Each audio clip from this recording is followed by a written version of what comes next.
जितना हमारे शरीर के लिए सांसों की आवश्यकता होती है, उतना ही मेरा मानना है कि जीवन के लिए आस्था की आवश्यकता रहती है। और ऐसा कोई भी जीवन नहीं है जिसमें आस्था ना हो।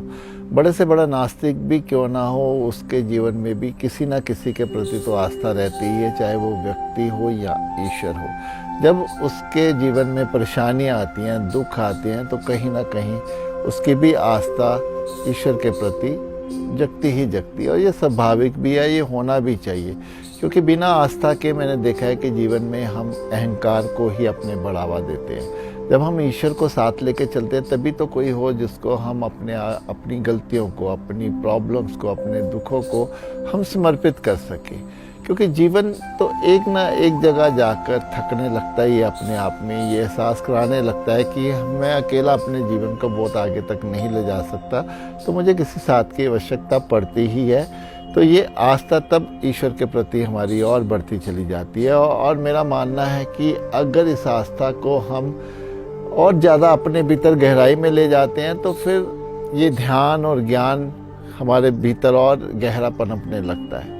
लेकिन मैं देखता हूँ यही आस्था को लोग अंधविश्वास में भी बदल देते हैं। आस्था तो ये कि ईश्वर हमारे लिए जो कर रहा है वो अच्छे से कर रहा है, जो वो हमारा ध्यान रख रहा है अच्छे से रख रहा है। लेकिन अंधविश्वास में हम उसको तब ले जाते हैं जब हमें लगता नहीं हमारे जीवन में ऐसा नहीं ऐसा होना चाहिए।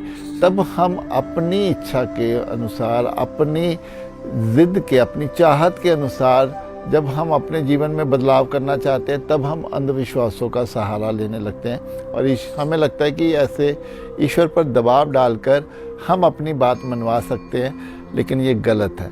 आस्था सिर्फ ईश्वर के प्रति इतनी होनी चाहिए, इतना समर्पण भाव होना चाहिए कि जो वो कर रहा है, अच्छा कर रहा है, उसकी रजा में राजी होना चाहिए। और ध्यान हमें और गहरे की ओर ले जाता है, हमारी आस्था को गहरा करता है। और जितना हम ध्यान में गहरे उतरते हैं, उतना ही हम ज्ञान में भी उतरते चले जाते हैं, उतना ही हमारे भीतर प्रेम भी उतरता चला जाता है। ये जब सब हमारे जीवन में आने लगता है, तब हमारी आस्था एक सही मायने में खिल जाती है, एक सही रूप में आ जाती है।